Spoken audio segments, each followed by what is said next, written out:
All right, so let's see. How to master the fretboard on guitar. Okay, let's see what we got here. Okay. Memorize the fretboard in 3 minutes. Wrong way versus the right way to memorize the fretboard. Oh, there we go. Rick Beato with the master of the fretboard. See, memorization is obviously different than mastery. I don't understand why what does it even mean to memorize the fretboard? Does that mean memorize every note on the fretboard? I personally don't see how that's going to be beneficial. Why would I need to memorize every note on the fretboard? Does Alan Holdsworth think about the notes on the fretboard when he's soloing? Definitely not. Definitely not. So maybe what Rick Beato has to say is going to be similar to what I'm going to say, which is that it's actually about the pathways, right? Fretboard mastery is just knowing the pathways, all of the pathways, seeing all available pathways at all times, and using specific pathways for specific things, like reverse engineering certain rhythms based on 2 note per strings times 3. You get what I'm saying here? Basic 2 + 2 = 4 type stuff.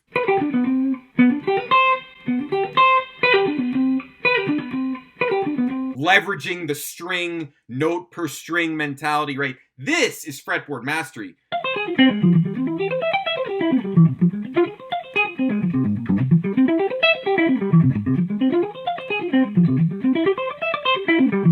Memorizing the notes on the fretboard will definitely not help you to play epic solos. I bet a lot of you already do have the fretboard memorized, but is that allowing you to play solos like Alan Holdsworth on bath salts or Steve Vai on 2CI? No, it's not. Memorizing the fretboard is really only going to help you when it comes to notation, right? So that could be standard notation, MIDI. But when I talk about mastering the fretboard, I'm really just talking about musical fluency via the fretboard, right? So that's really just about the pathways. So just basically learning how harmony lays out over the fretboard. That's that melodic minor.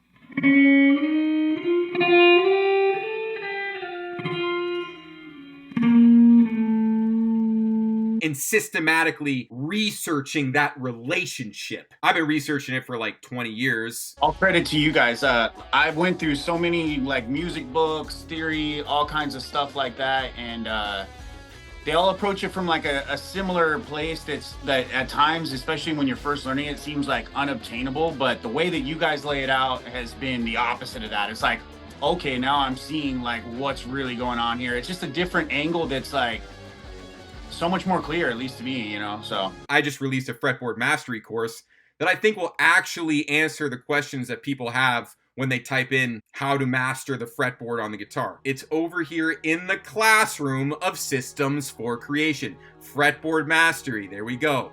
This is an absolute banger. So this came out based on office hours calls, right? We're doing some office hours calls on literally fretboard mastery. And then I just took those calls, condensed it into a 31-minute video, and put up the key diagrams, explain the key goals, practice assignments. It is not that hard to figure out. This video explains everything. And actually, I'll give you some previews of what's inside that. Those fingerings are just monstrous.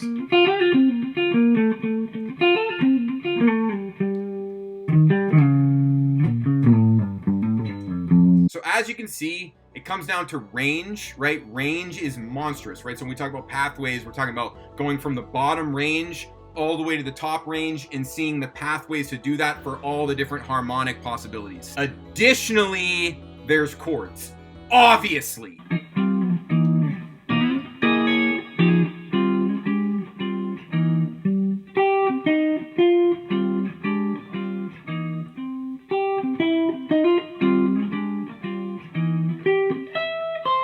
Chords are integral to fretboard mastery. Now, not only do I reveal the pathway of the master, I also just give you a systematic framework to think about it. Like, oh, okay, 2 note per strings. I see how that can turn into 3 note per strings. I see how that can turn into 4 note per strings. But I have this 2 note per string framework that applies to all possible modes, fully extended chord voicings, played as single notes, and as actual chord voicings. Fretboard mastery accounts for chords, of course. You don't master the fretboard without knowing every single available chord voicing at all times, anywhere on the fretboard in any key. So of course that's in the fretboard mastery course. See, fretboard mastery includes fat shapes. That's obviously how we're gonna know all possible chords at all possible locations on the neck in any key, right? That's all the inversions, all that systematic stuff. I mean, that's over here in the fat shapes course. We just actually revised the whole fat shapes curriculum.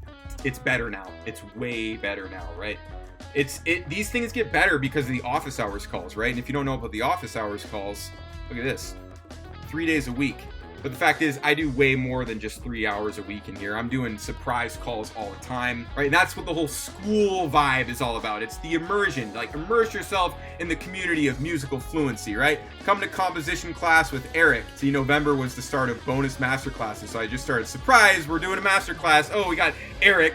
Oh man, this song he's working on right now. Yeah, you probably think I'm gonna do a preview of it. I'm not gonna though. You can come in the school. I give you guys so many previews. Come in the school, come to the composition master classes, come to the fretboard mastery master classes, come to the fat shape master classes, become fluent through immersion. The school is just that holistic approach to musical fluency, right? Improvisation, composition, that's basically the manifestation of our fluency, right? We're becoming fluent so that we can improvise better and compose better, right? It's that composition muscle, right? We want to just strengthen that muscle, right? And so we do that through composition and practice. We literally have the composition practice curriculum here, right? Because composition and practice are intrinsically connected. We're composing things to practice, to expand our vocabulary and musical awareness, right? So that's another big element of the school. It's literally showing you what actual practice is, reverse engineering your unique voice through composition times practice. And what we believe in the school is that jazz is fluency. So that's why we have chord construction. That's why we have fat shapes. This stuff makes you into a genius of harmony, right? Once you're a genius of harmony, well, then you actually start composing music and you're using rhythmic frameworks to compose music. Now, I've said this before, you could literally just start with rhythmic frameworks and skip over the harmony. Because if I'm being honest, right, all you really need to know is the pentatonic scale across the full range of the fretboard, you know what I'm saying, right? But all you need to know is the pentatonic scale and rhythmic frameworks to literally write music as powerful as Tool. You realize that Tool literally only uses the minor pentatonic scale, and look what they come up with.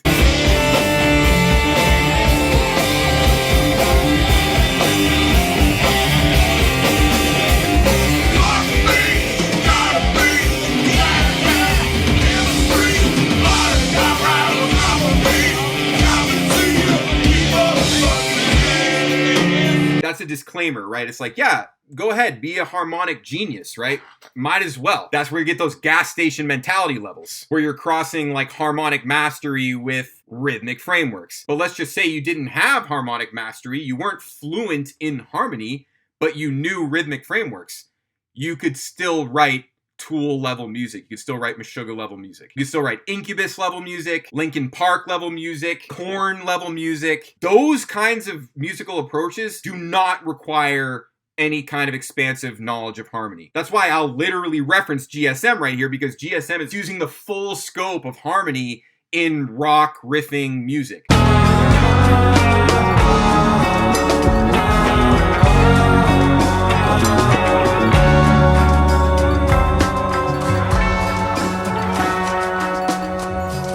And the funk reeks like gasoline.